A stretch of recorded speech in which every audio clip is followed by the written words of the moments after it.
ninguém que o Brasil vive um momento político conturbado. 2022 é um ano eleitoral, mas é também um ano em que a sociedade brasileira vê, bem na sua frente, autoridades do país flertando com um possível golpe. A democracia brasileira é jovem e, podemos dizer, ainda tenta se consolidar, ao mesmo tempo que alguns tentam derrubá-la. E é por isso que a gente decidiu falar de democracia aqui no E Eu Com Isso dessa semana. Qual é o nosso papel enquanto judeus na manutenção e no fortalecimento da nossa ordem democrática? Esse tema vai gerar 2 episódios do nosso podcast, com a ideia de mostrar que democracia não é uma questão de espectro ideológico.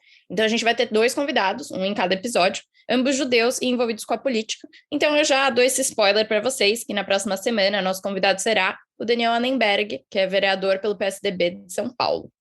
Eu sou a Ana Clara Buchmann e eu também sou conhecida como Malca, como vocês já sabem.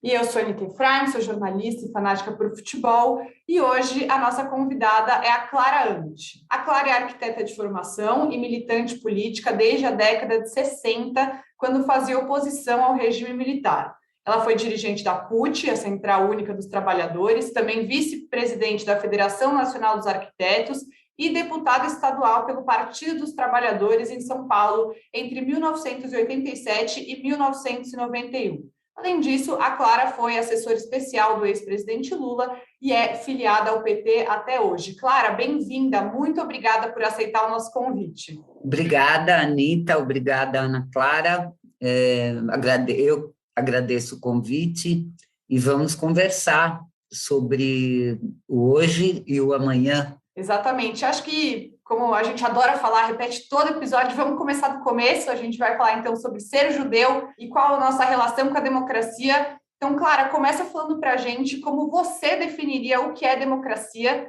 E mais, democracia é coisa só de esquerda, por acaso, como algumas pessoas estão gostando de falar ultimamente? Olha, para mim, democracia é algo que se coloca antes de tudo, absolutamente tudo. No sentido de que uma sociedade só pode conseguir uma condição boa e de todos os integrantes dessa sociedade se tiver democracia. Parece uma coisa muito genérica, mas, de fato, eu penso que nenhuma ideia, nenhuma proposta pode ir adiante se não tiver democracia. Ou seja, se a gente entender que os passos dados por uma sociedade, eles têm que responder à vontade dessa sociedade, né? Aí eu sempre penso que nessas definições fica um ponto de interrogação naquilo que está sendo ouvido pelo que eu estou falando, porque parece uma abstração, mas a democracia, para mim, é algo muito, muito, muito concreto, e vou dar exemplo. Estava conversando com os amigos outro dia, e um deles falou assim, que precisa mesmo ter uma terceira via, agora nas eleições. E eu falei para ele, não dá para ter uma terceira via se não tem democracia. Porque o que seria uma terceira via, uma quarta via, uma quinta via, o que for? Seriam opções. E quando você não tem a democracia plena, que é o que está acontecendo hoje no Brasil, então você não tem a possibilidade de disputar entre as diferentes opções. Se você está vivendo o que nós estamos vivendo hoje, ameaça da própria contagem de votos, ameaça à justiça, ameaça às pessoas. Se a gente está vivendo algo assim, não existe segunda, terceira via, existe democracia ou não democracia. E eu acho que é essa a equação que está colocada para nós nesse período eleitoral. Nós quem? Nós pessoas, nós mulheres, nós judeus. Claro, eu vou pegar essa frase, essa ideia para mim. Acho que você colocou isso tão bem que eu vou levar adiante. Acho que eu vou falar sobre essa ideia para todo mundo que eu conheço. Acho que você viveu muitos períodos diferentes aí da nossa democracia brasileira. Você viveu desde o momento da ditadura até hoje. Como que você acha que a nossa democracia está hoje? Um diagnóstico, assim, do que você viveu, do período da ditadura até hoje, como é que esse conceito de democracia mudou para os brasileiros? Bom, acho importante, já que é um programa de áudio, né, que as pessoas não estão me vendo, né, falar que eu sou uma senhora de 74 anos, cabelinho branco, doidinha para garantir a democracia em todos os momentos, né? Eu, de fato, eu acho que foi um privilégio, foi uma sorte minha, que quando aconteceu o golpe, eu tinha 16 anos, né?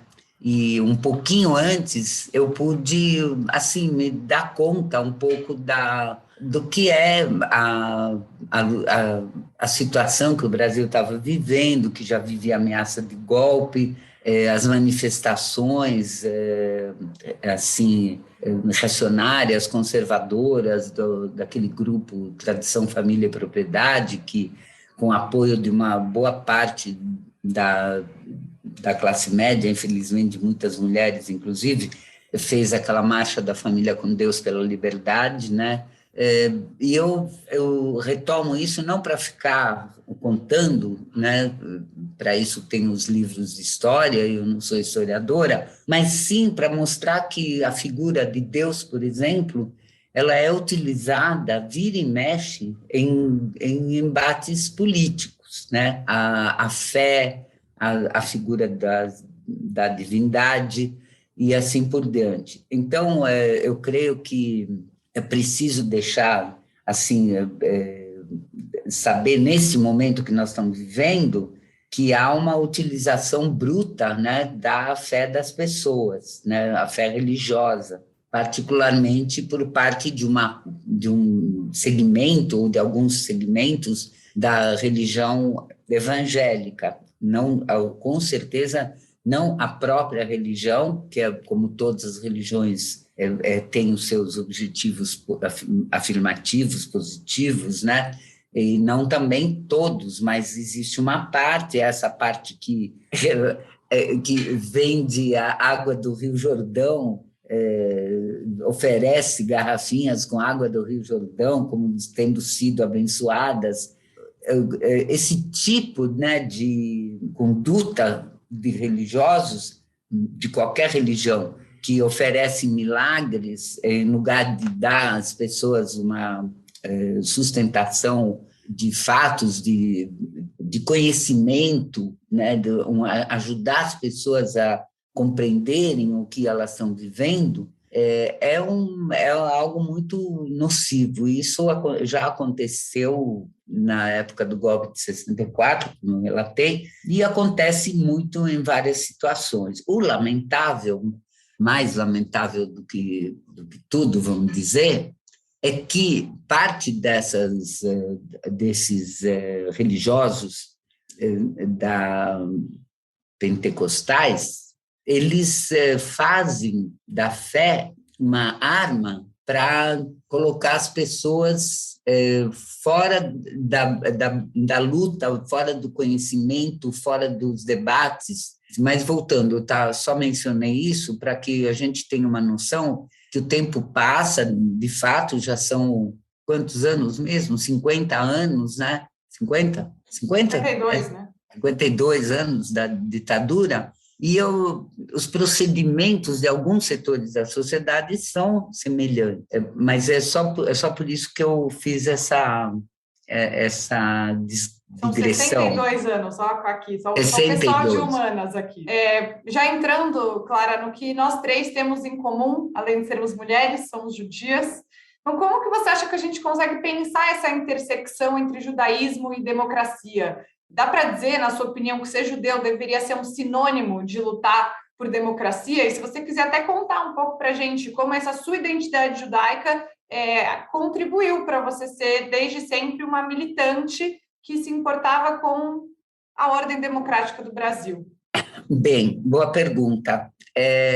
Eu acho que não tem uma relação direta. Tem uma relação direta com fatos que minha família, que meus amigos vivemos, mas não tem uma relação direta você ser democrata radical, como eu sou, né, defender a democracia acima de tudo, e ser judeu ou judia. Tanto é que em todos os momentos políticos, né, você vai ter judeus que se empenham pela democracia e outros que não, outros que chegam a apoiar a ditadura. Eu posso mencionar, nos anos 70, por ocasião do assassinato de Vladimir Herzog. Vladimir Herzog era um jornalista do Partido Comunista e que foi assassinado na prisão, né? Porque o que eu penso é assim, que ser judeu não é pertencer a um partido político. O judaísmo não é um partido político. O judaísmo é uma fé, uma religião que tem seus preceitos e que o fato de você ser ou não defensor da democracia não é consequência natural de ser judeu ou de ter defender esses preceitos. Então, vou dar um exemplo. Vários exemplos, né? Recentemente, na eleição de 2018, alguns cidadãos judeus se posicionaram publicamente em favor do Bolsonaro, inclusive apoiando financeiramente a campanha dele. E um deles deu declarações dizendo que a comunidade judaica apoia o Bolsonaro.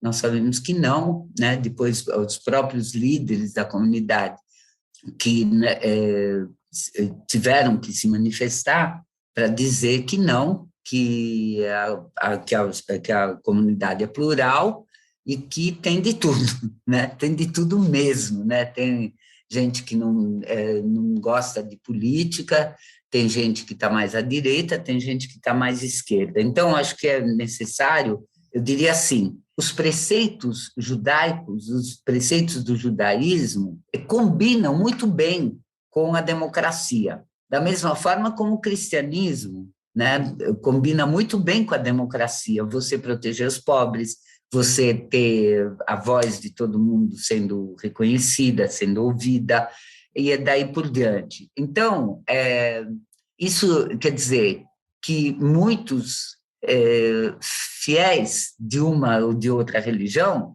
eles seguem o pedaço que lhes interessa, eu diria, né? Quer dizer, eu conheço, tenho muitas amigas e amigos judeus, faço parte do grupo Judeus pela Democracia de São Paulo e acho muito interessante, muito importante a proliferação de grupos que estavam assim quase que calados ou não existiam, né, antes da eleição de 2018. Em 2018, com aquela emergência, né, da figura do atual presidente, grosseira, apoiadora da tortura, racista, todos os atributos que ele próprio faz questão de difundir, né? Então, em 2018, foi um momento, acho que, de maior mobilização de mulheres, homens e jovens judeus para se fazer presentes e mostrar sua identidade, né? Então, no caso, na manifestação que teve Ele Não, de mulheres, foi impressionante, né? E teve também várias companheiras com faixas do grupo de Judeus pela Democracia, de mãos dadas, acho que chamam um outro grupo que tem.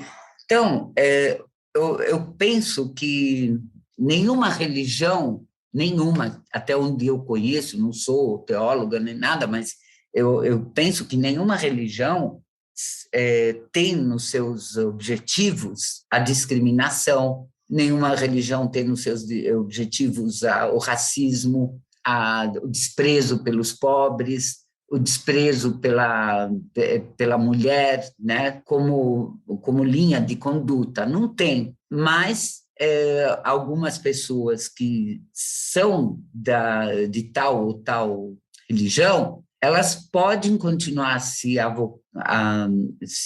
identificando ignorando essa série de preceitos, né? Então, assim, muitas pessoas me perguntam, né? Mas como é que um judeu que viveu a Segunda Guerra Mundial, que sobreviveu ao fascismo, ao nazismo, como é que pode apoiar o Bolsonaro? Ora, na época também tinha judeus que apoiavam, né? Lamentavelmente, mas na época teve pessoas, judeus de vários países, que não perceberam o que estava acontecendo, como o Eric Hobsbawm, o historiador Eric Hobsbawm, ele tem um textinho onde ele fala assim que, lamentavelmente, os judeus de diferentes opiniões acabaram se encontrando atrás do arame farpado dos campos de concentração. Olha só, né? Quer dizer, essas diferenças, quando vence o fascismo, o antissemitismo, elas são destruídas, a diferença de opinião, são destruídas por quem se alinha com o fascista. E é um problema que a gente continua tendo na comunidade judaica, né? E talvez a gente provavelmente vai continuar acompanhando isso até o final dos tempos, seja lá quando for, que é a questão da gente não conseguir, talvez, relativizar das nossas próprias vivências e conseguir aplicar, né? Eu acho que talvez é um problema até da condição humana, né? Do sair do seu eu principal e conseguir relativizar com as coisas que acontecem ao seu redor, não é? Realmente é trabalhoso chegar nesse lugar. Mas eu acredito que o ponto de partida é não tratar o judaísmo como uma linha política. Porque, você entende? Quer dizer, se você olhar para os judeus como um partido político, aí não dá para entender nada mesmo. Se você olhar para os judeus como seres humanos comuns de uma comunidade diversa, então você vai ver que lá dentro tem democratas, não democratas e até fascistas. Então, eu acredito que não é simples assim, uma frase que não pode acabar com a frase simples assim. Realmente não é simples isso. Mas eu acho que o caminho, no meu caso, por exemplo, o caminho que eu segui para sair desse conflito, porque, convenhamos, quando eu tinha 20 anos, 20 e poucos anos, eu sofria muito com esse conflito, porque eu achava que, por exemplo, na minha família, a família do meu pai, do sobrenome Ant, foram assassinadas 40 e poucas pessoas na cidade dele, né, pelos nazistas. Então, eu ficava olhando e falava assim, mas não é possível que tenha algum judeu que ignora isso. Mas eu acho que eu consegui superar essa tristeza, vamos dizer, que eu carregava comigo, na medida que eu cheguei à conclusão que, primeiro, ser judeu não é a mesma coisa que ser de um partido político. Então, não tem uma coisa não é consequência da outra. E depois, como eu vivi um ano em Israel é um país que tem governo, e o governo é constituído a partir de eleições, certo? Mais ou menos do nosso agrado ou não, e que abre espaço, o tipo de trajetória que faz o governo, que faz a população, que vota tal, abre espaço para governos mais ou menos à direita, à esquerda, etc., né? Então, assim, o Bibi, que foi primeiro-ministro durante muitos anos. Então, hoje, o primeiro-ministro, do ponto de vista partidário, não é muito diferente do Netanyahu, mas ele tem uma coalizão, e quem tem uma coalizão é obrigado a conversar, é obrigado a ter diálogo, é obrigado a negociar. Então, muda, olha só, já estamos falando de um outro aspecto da vida, que não é só a figura do cara que comanda, mas é com quem que ele está ou querendo se juntar ou se juntando. Então, efetivamente, o que altera a condução da política de um país por isso que eu falei desde o começo, a democracia, para mim, é a condição para tudo, para poder dizer que as forças políticas, os pensamentos, as ideias, os projetos estão em terreno saudável para poder se confrontar. Então, para mim, isso aí está superado, né? Para mim, superado pessoalmente, né? Porque eu não me surpreendo mais com nada disso, né? Não me surpreendo mesmo. E uma vez me perguntaram, muitos anos atrás, me perguntaram como é que eu definia o meu ser, né? Eu defino como sendo a combinação do meu aprendizado como militante de esquerda, certo? E o meu aprendizado como judia, tá? Então, tem uma soma aí, uma síntese, né? Que eu volto para aquilo que eu tinha dito no começo, os preceitos judaicos, pelo menos os que meus pais me ensinaram, quer dizer, não sei como é que nos outros lares, mas na minha casa, por exemplo, nas celebrações, por exemplo, de Pessach, de Shabat, tudo isso, né? Nessas celebrações, os meus pais faziam questão de sempre convidar alguém que não era judeu para que pudesse conhecer como que rola e o que é o significado, tal, né? Alguns amigos meus chegaram a vir na ceia da Páscoa, né? Para conhecer como é que funciona, vamos dizer, como é que é celebrada. E a outra coisa que também o meu pai e minha mãe, eles sempre reservavam um prato de comida antes da gente sentar para comer, tinha um prato reservado, porque pode aparecer alguém com fome. Olha só, quer dizer, são coisas pequenas, né, mas que vão criando em você, na gente, um sentimento de solidariedade, de compaixão, que você não compra, né? Ou você vai sendo conquistado por esses sentimentos, ou não. Então, para mim, é isso. Para mim, é uma mistura entre o judaísmo e o socialismo, eu diria, né? Que fez a minha cabeça. E aí eu vou arrumando mais para cá, mais para lá, vou ficando mais velha, mais rabugenta, às vezes melhor, às vezes mais exigente, né? E é isso. Olha, Clara, é curioso você falar isso, né? Que o judaísmo não necessariamente tem essa questão de uma filiação política, mas eu aqui, particularmente na minha vida, eu sinto que o meu judaísmo, pelo menos, ele vem de um lugar muito político. Eu acho que a questão comunitária e saber viver em comunidade, saber colocar os valores em prática, para mim tem uma visão muito política em cima disso. Mas queria saber se isso também te instigou. Acho que a gente fala tanto de Tikkun Olam, né? De falar sobre construir um mundo melhor. Na semana passada a gente estava falando sobre a legalização da maconha dentro do judaísmo. E o Rabino Natan, ele trouxe uma questão para a gente aí de como as questões sociais, elas aparecem dentro do judaísmo e elas estão aí para ser discutidas. Isso é uma forma de transformar o judaísmo em algo político. Essas questões te instigaram a ir atrás da tua militância, fazer parte dos movimentos sociais?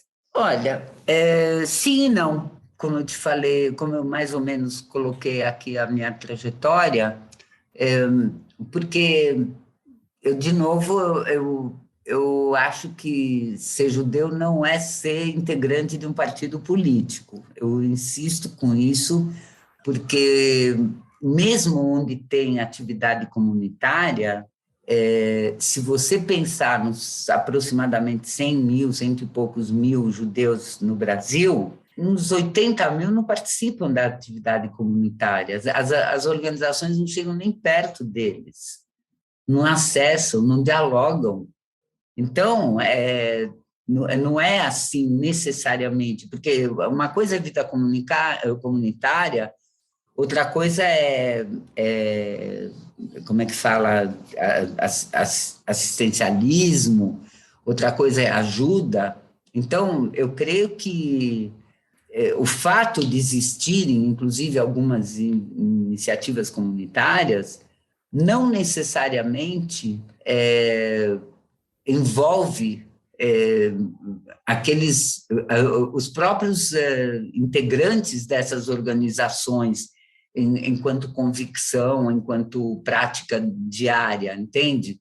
Então, assim, eu fico pensando, né, tem uma coisa que me aconteceu quando eu era criança, que meus pais falavam muito que o dia do perdão, o dia do Yom Kippur, era um dia onde a gente tem que perdoar, ser perdoado, e que a gente precisa se despir de toda e qualquer ostentação. Então, eu fui na sinagoga e quando cheguei lá, eu tinha uns 11, 12 anos, sei lá, eu me espantei porque vi muitas mulheres com joias. Aí ficou muito gravado para mim, né? Por quê? Se esse dia é um dia, né, o Yom Kippur, você reza descalço, não come, é uma privação total, então para que, né, ficar se arrumando com roupas especiais e calçados e joias, sei lá. Isso quando era criança, né? Então me marcou muito. Por isso que eu não faço a ligação, não. Eu não faço essa ligação direta. Eu vou repetir. Acho que a religião judaica, como quase todas as religiões que eu minimamente conheço, elas têm esse espírito. E a gente precisa tomar cuidado com a ideia de Tikkun Olam, porque Tikkun Olam é o quê? É consertar o mundo. A gente tem que tomar cuidado para não ficar achando que a nossa religião vai consertar o mundo. O que vai consertar o mundo é a solidariedade entre todas as religiões, né? Então, achar que uma das religiões é que conserta o mundo também pode nos levar para rumos bastante perigosos. Eu não sei se eu respondi a pergunta, mas é como enfim, é como eu vejo. Clara, deu para sentir que você passou por um processo na sua vida dessa quebra da ideia do que deveria ser um judeu. Eu acho que essa é uma quebra que, particularmente, eu tenho passado bastante também, né? Porque na minha cabeça, e eu acho que isso muito dificilmente vai mudar, é difícil de você falar como essa pessoa pode ser judia, seguir a religião, ser uma pessoa religiosa, saber da história do povo judeu e ainda assim acreditar em algumas coisas tão, do ponto de vista político, né? Acreditar em coisas tão mesquinhas, ser tão egoísta, acreditar em promessas vazias, ou que é mais importante pensar no que um candidato à presidência pensa em Israel do que o que ele pensa num morador de rua. Isso, para mim, é pouco judaico, mas é uma questão de realmente colocar para dentro da gente essa ideia de que não existe um bloco monolítico dentro da comunidade, que nem todo mundo vai pensar igual a gente, mas eu vejo também que, como eu mesma tenho esse defeito, né, de querer que as pessoas pensem igual a mim, a comunidade judaica toda, acho que em 2018, chegou no auge de um racha, assim como a sociedade, né, de uma quebra muito grande também na nossa capacidade de dialogar. E você estava falando um pouco de diálogo, eu queria ouvir você sobre isso. Por que a gente precisa se abrir ao diálogo? Por que a gente precisa olhar para o outro, especialmente, né, dentro da nossa conversa, dentro da nossa comunidade, e também entender o que a outra pessoa pensa, mesmo que não seja igual a nós? Até porque, dentro do judaísmo, acho que um dos nossos principais livros, das nossas principais fontes é o Talmud, que é totalmente feita de debates e discussões. Então, eu acho que, não sei se você concorda, mas o diálogo talvez seja uma grande intersecção entre democracia e judaísmo, né? Entendo. Sabe como que eu ouço as tuas palavras? Eu ouço elas como se você estivesse dizendo assim: ai, como eu gostaria que todos os judeus fossem bons, que todos os judeus se importassem com a vida de todo mundo. Basicamente, eu acho que é legítimo, é natural que cada pessoa pense assim do seu grupo, da sua comunidade. Mas não é, porque a existência social ela é política. A existência social é política, e a política é a maneira pela qual as pessoas se juntam em torno de objetivos, metas, desejos, sonhos, né? E para isso precisa estar junto, né? E daí, se o meu sonho conflita com o teu, não importa se nossa religião é a mesma, né? Pegando esse segmento, mas eu realmente acho que a gente é bom ter sonhos bons, mas você também pode, talvez assim, eu tive situações, né? Por exemplo, em primeira eleição que teve em 1982, que eu fui candidata, não fui eleita, teve um debate na Hebraica, e tinha vários candidatos, só candidatos judeus. Estava o Goldman, que era, na época ainda era do PCB, estava eu, tinha um cara que era ligado ao Jânio Quadros, um advogado, que gritou comigo e falou que eu não era judia. O que esse cara tem, que direito que ele tem de certificar a minha judeidade, entende? Da onde que saiu? Ele é advogado do Jânio Quadros, sabe? Então, eu estou tentando colocar situações bem concretas para deixar claro que Clara, antes, não tenho nenhuma ilusão, nenhum desejo, nenhum sonho de que todos os judeus vão ser bonzinhos. Assim como eu acho que, ao contrário de muita gente, também não acho que todos os judeus são maus, como querem fazer passar, desde os protocolos dos sábios de Sião, os antissemitas fazem isso, inventam coisas contra os judeus. Então, aí nós temos muito trabalho, sabe? Um trabalho você falou do diálogo, o diálogo é essencial. Então, se a gente pegar, por exemplo, episódios que eu não sei, acho que uma de vocês mencionou foi antes de começar o programa, mas de acusar de antissemita qualquer pessoa que faz qualquer crítica aos judeus, isso é inadmissível também, porque não é porque, quer dizer, e em Israel, como é que é quando todo mundo briga? Quando todo mundo está espalhado em partidos, espalhados em associações, em sonhos, em pesadelos, quem que é antissemita ali? É tudo judeu, né? Então, acho que o importante é o seguinte, o antissemitismo, eu tenho uma ideia, assim, que não é muito científica, né? Mas são as minhas impressões. Eu acho que no Brasil tem muito antissemitismo. E o antissemitismo, basicamente, aparece sob de duas maneiras. Falando genericamente, porque é claro que entre uma e outra vai ter um monte de nuances, né? Mas eu penso assim, tem o antissemita convicto, o antissemita que participa de organizações antissemitas, o antissemita que se alinha com as ideias de nazistas, neonazistas, com esses grupos que estão acontecendo agora cada vez mais. Esse é um antissemita ativo, vamos dizer.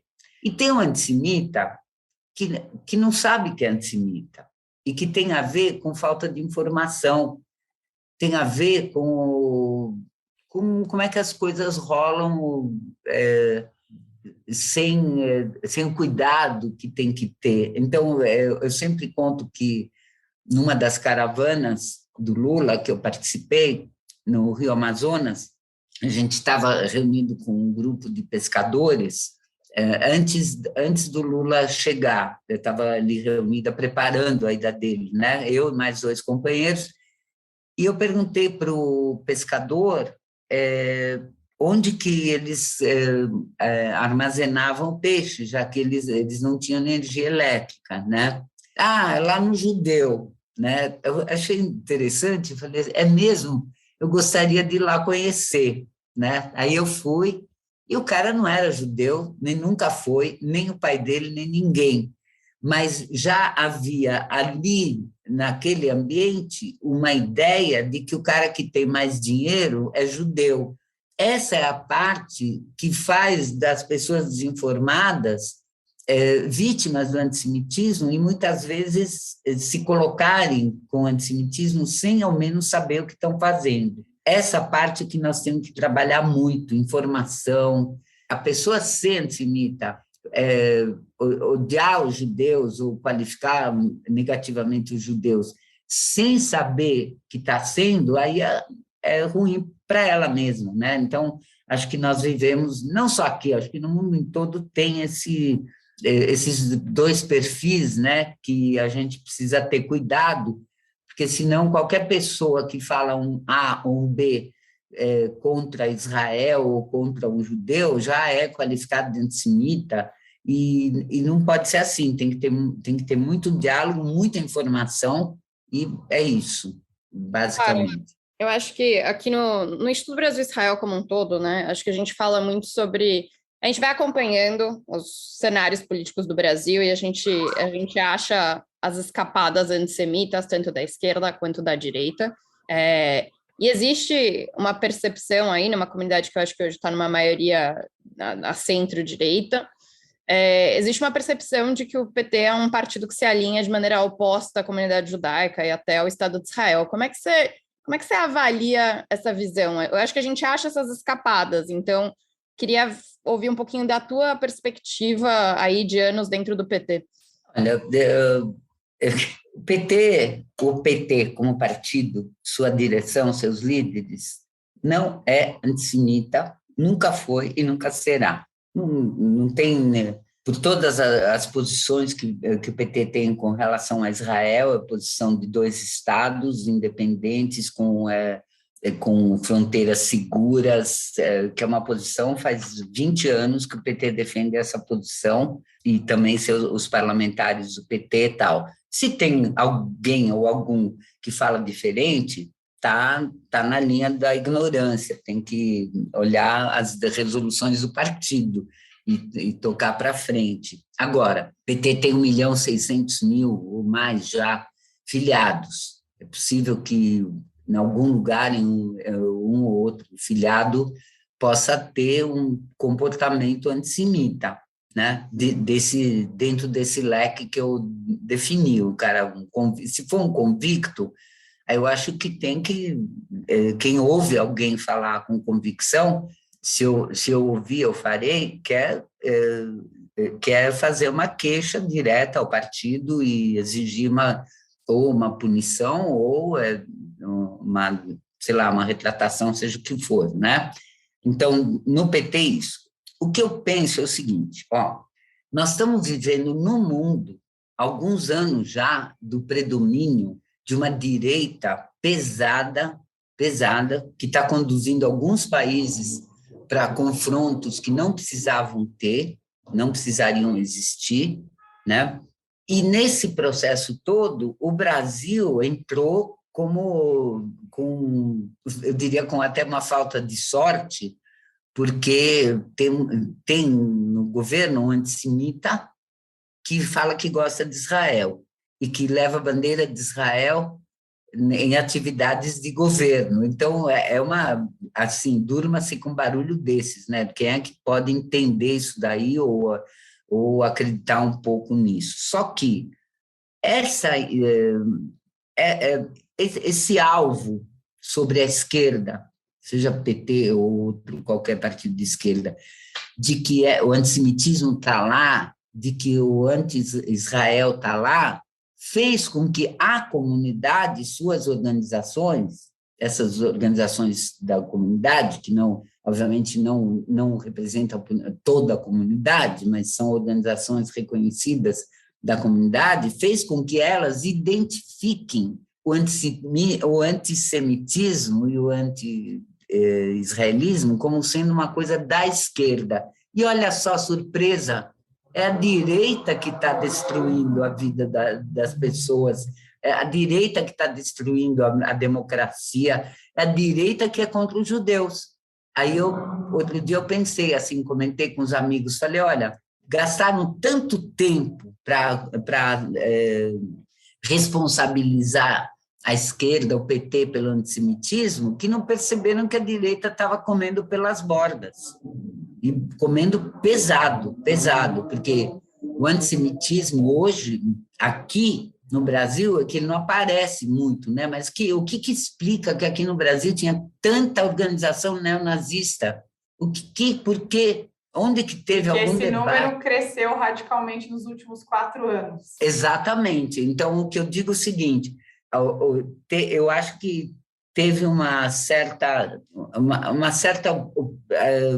cegueira ou obstrução da visão política que conduziu as principais lideranças dessas organizações da comunidade a competir politicamente ou disputar com a esquerda, quando o antissemitismo está e continua crescendo e se organizando com a direita. Então, assim, de novo, durma-se com barulho desse. Clara, você se considera cionista? Se alguém te pergunta, você acredita na autodeterminação do povo judeu? Acredita num Estado judeu? Olha, não é questão de eu acreditar ou não, tem um Estado judeu que está aí. Então, eu acho que a pergunta para mim é qual que seria a pergunta que você me faz, se eu acredito. Não vejo ela como sendo uma pergunta que eu tenho que responder, porque o Estado está aí, o Estado judeu. O que me incomoda, o que me incomodaria em qualquer outra religião e qualquer outro Estado que se proclama de uma religião, é porque eu acho que o Estado tem que ser laico. E como é que mais um barulhinho para durma-se com barulho desse? Como é que um Estado que é judeu pode ser laico? Hein? Vamos pensar isso. Não é um podcast de vocês aí só falando disso. Não é, e nunca se propôs a ser, né? Então, mas se eu defendo que o Brasil seja laico, entendeu? Então, por que Israel não tem que ser laico? E se Israel for laico, eu não sei o que vai acontecer. Não há um Estado judeu. Não é um Estado judeu. Então, mas aí que está, uma contradição, e que eu acho que a única coisa que poderia não resolver essa contradição, mas conviver com essa contradição, é um Estado democrático, mas democrático mesmo, né? Sem ocupações, né? Sem discriminações, tudo isso. Então, aí eu acho que a democracia é o que pode permitir ou viabilizar ou garantir a existência de um Estado judeu, mas democrático. Aí eu quero ver. Aí sim.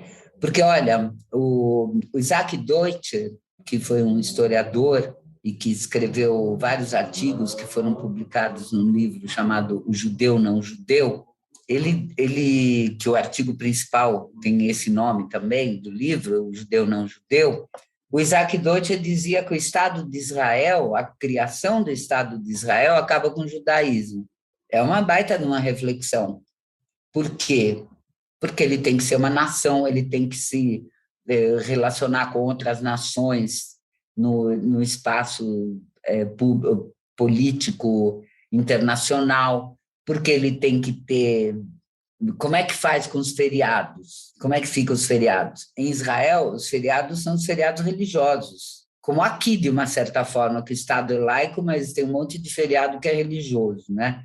Páscoa e Natal, é tudo religioso. Corpus Christi, que está chegando aí. Corpus Christi e tal.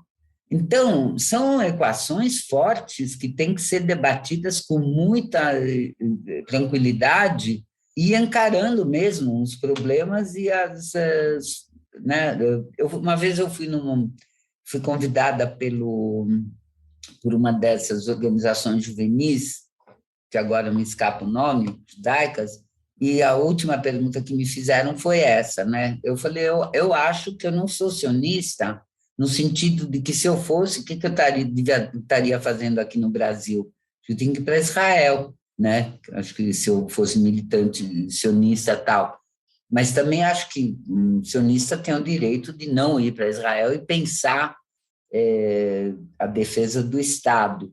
Então, como eu disse, o Estado existe, eu defendo que ele continue existindo junto ao lado de um Estado palestino, com fronteiras seguras para os dois, e com relações, como estava se pensando na época das negociações de Oslo, né? Onde se chegou a pensar no mercado comum do Oriente Médio, se chegou a pensar em várias medidas, né, a ponto de que tinha criança que queria aprender árabe porque ia ter amiguinhos árabes. Foi um momento onde se vislumbrava um horizonte. Agora, não dá para vislumbrar praticamente nada nessa direção, porque se a Corte Suprema de Israel defende, de uma certa forma, as ocupações, por aí não vai chegar numa coisa boa, com certeza, né? Claro, acho que a gente tomou bastante aqui do teu tempo hoje. Eu adorei as tuas reflexões, com certeza várias delas vão dormir comigo essa noite. Opa! Eu acho que isso é resultado de conversa boa. Seja sempre muito bem-vinda. Acho que a gente já conversamos até sobre um próximo episódio que vai acontecer logo menos. Um tempo incrível aqui batendo papo com vocês. Seja sempre bem-vinda. Muito obrigada. Obrigada a vocês.